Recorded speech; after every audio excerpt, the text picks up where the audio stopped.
Hi, my name is Heather Sexton. I'm a student at Robert Morris University, and this spring I'm taking a course in Leadership and Communications. During this presentation, we are going to review a workplace communication problem that I have identified.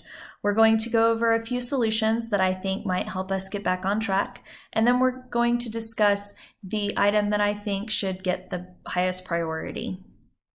So to start with, let me give you a little bit of information about my company. We are a team of environmental consultants. We have 35 offices nationwide, and we have over 1,100 scientists. A number of those scientists work remotely, and if that weren't challenging enough, we are rapidly growing. My region alone last year saw a 60% increase in staff. So what's a communication problem we have? The first problem that came to mind was our onboarding policy. I started with the firm 3 years ago, and when I started, I was given relatively no direction on what my job responsibilities and roles were. I was simply expected to know the corporation's standard operating procedures and how to move forward. It was very stressful, and I think we could do something to improve that. So, I think we should have a standardized onboarding policy, and we should institute that company-wide. We don't have current roles and responsibilities that are clearly defined for staff members, and that creates stressful working conditions. This impacts team efficiency and productivity, and long-term, I believe it's affecting our staff turnover rates.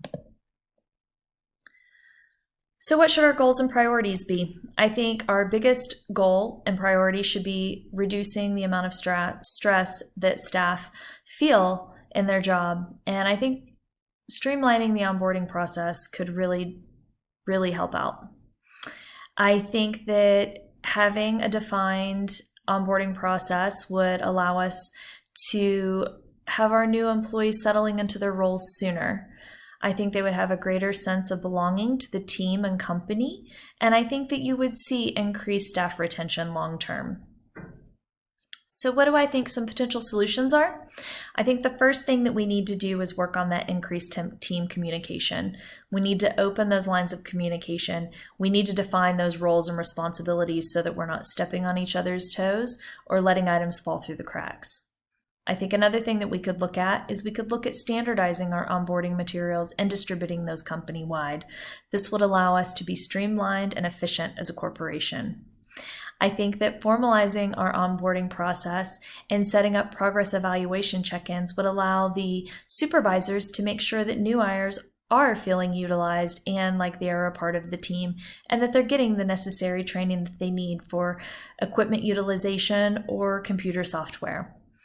And I think also we should look at increased training for our current employees. A number of supervisors have been conducting onboarding policies in the same way for a number of years, and I think that providing consistent training would go a far way there. So what are some possible pitfalls? I think our greatest pitfall is it's going to be difficult to gain supportive staff. It is hard to break habits, so we're really going to have our work cut out there. As I mentioned earlier, we're a team of 1,100 scientists with varying technical backgrounds and varying experience levels. So messaging is going to be important. CREST discusses how important life experiences are in our interpretation of messages. And I think having such a diverse group of employees is going to reflect that challenge. I think that you're going to have to message differently to a team member that has been onboarding and mentoring staff for over 20 years versus a new employee that has had very little onboarding guidance and had those types of career responsibilities. So you're going to have two different messages there. I think as far as time management, I think we're going to need to see a culture change in the company. We're consultants, we make money off of managing projects. And although onboarding indirectly affects our ability to make those profits, we're going to have to change the culture at our company to be able to see that financial gain. So where do we begin? I think we need to start with baby steps.